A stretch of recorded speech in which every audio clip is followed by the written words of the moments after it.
सोया पड़ा है बेचारा, क्या करेगा, सुबह सोएगा ही। लेकिन हमारे जो मुन्ना भाई हैं वो रेडी हैं, सुबह 4:15 बजे से कई बार चाय पी चुके हैं, नाश्ता कर चुके हैं, क्योंकि उनको 9 सवा 9 बजे तक वहाँ पहुँचना है इंटरव्यू के लिए। अब वो जरनैब मैडम पूछती हैं कि इस मुल्क से भाईगिरी और गुंडागर्दी कैसे ख़त्म किया जाए। मतलब ये वैसे ही वाली बात है कि आप आएंगे और कहेंगे कि आपका ये ऑफिस कैसे बंद किया जाए, और मैं बोलूँगा सुनिए एक काम कीजिए, मैं इसके जो डॉक्यूमेंट है वो फाड़ देता हूँ और दरवाजे पे ताला लगा करके आपको दे दूँगा। तो वो कहते हैं इस मुल्क में मतलब को कितने लोग टैक्स देते हैं, सवाल कुछ है जवाब कुछ और दे रहा है। तो बोले तो क्या आप जो टैक्स वसूलते हैं, तो एक दिन रास्ते में आ रहा था तो उसको गोली मार दी जाती है, तो अपना सिंपैथी लेने के लिए। फिर उसके बाद जरनैब मैडम इंटरव्यू के बाद में वो इम्प्रेस भी हो जाती हैं। अब यहाँ फिर उसके ख्यालों में खोई हुई है कि उसकी बातें आ रही है, रहमती की बात नहीं आ रही है, इसके दिमाग में इसकी बातें आ रही है मुन्ना की।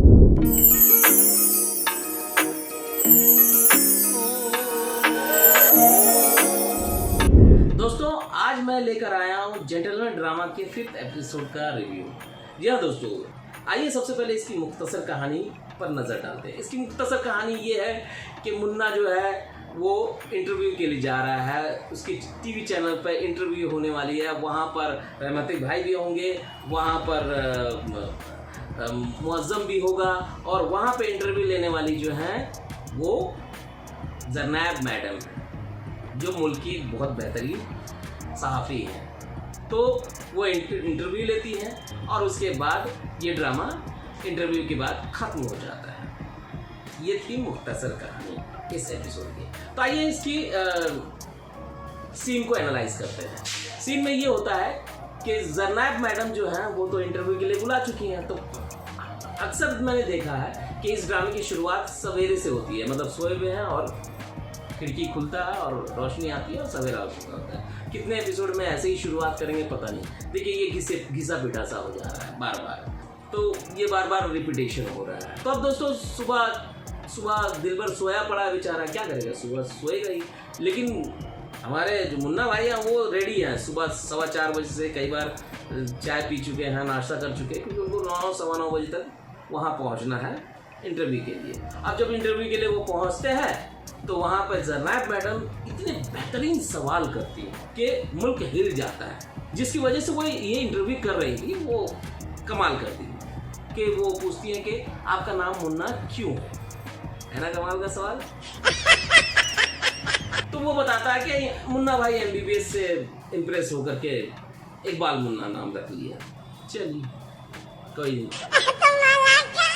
अब वो जरनैब मैडम पूछती हैं कि इस मुल्क से भाईगिरी और गुंडागर्दी कैसे ख़त्म किया जाए।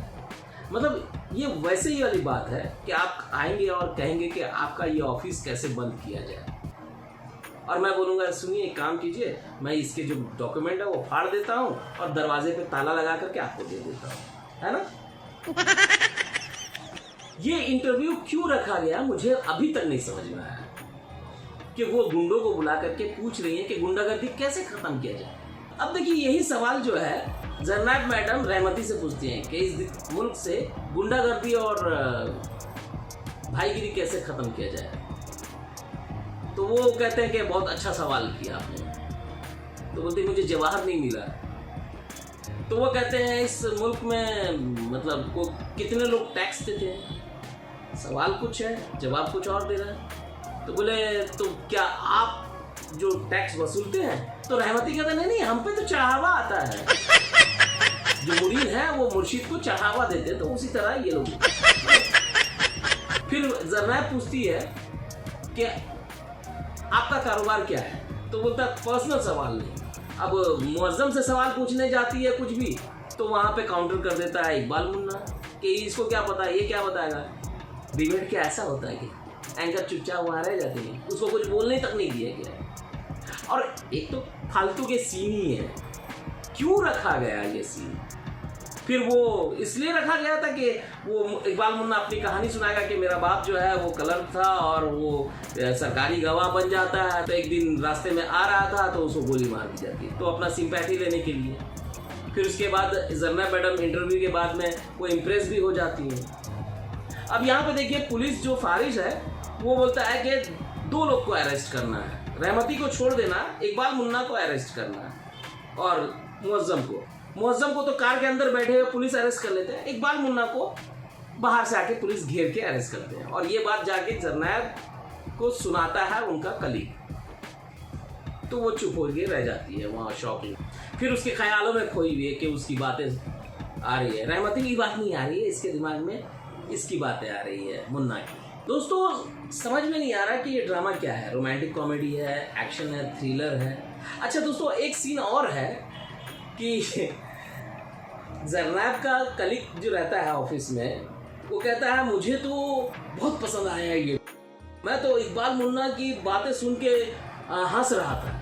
भाई उसने हंसने वाली बात कहाँ की? वो तो अपनी आप बीती बता रहा था कि बचपन में उसके वालिद को मार दिया गया क्योंकि वो सरकारी गवाह बने हैं, तो इसमें हंसी की क्या बात थी? अक्सर ऐसा होता है जब शूटिंग होती है ना तो सेट पे लोग हंस देते हैं, वो सोचते हैं कि बाहर ऑडियंस भी हंसेगी, ऐसा ज़रूरी नहीं है। तो ये दोस्तों मुझे नहीं लगता कि खलील साहब का लिखा हुआ ये ड्रामा है, बार बार मैं यही बात कह रहा हूँ। चलिए माजरत चाहूँगा लेकिन बड़े अदब से कहूँगा कि ये ड्रामा एकदम बेकार है। इस वजह से इसकी टीआरपी भी नहीं बन पा रही है, इस वजह से इसको लोग पसंद नहीं कर पा रहे। मैंने कई लोगों को कहा देखो यार, उनके रिएक्शन लेना चाहा कि वो कैसा लग रहा है, तो लोगों ने कहा यार नहीं मज़ा नहीं आ रहा है। वहीं खलील साहब के और भी ड्रामे हैं जो हमने देखा है, कमाल का ड्रामा है।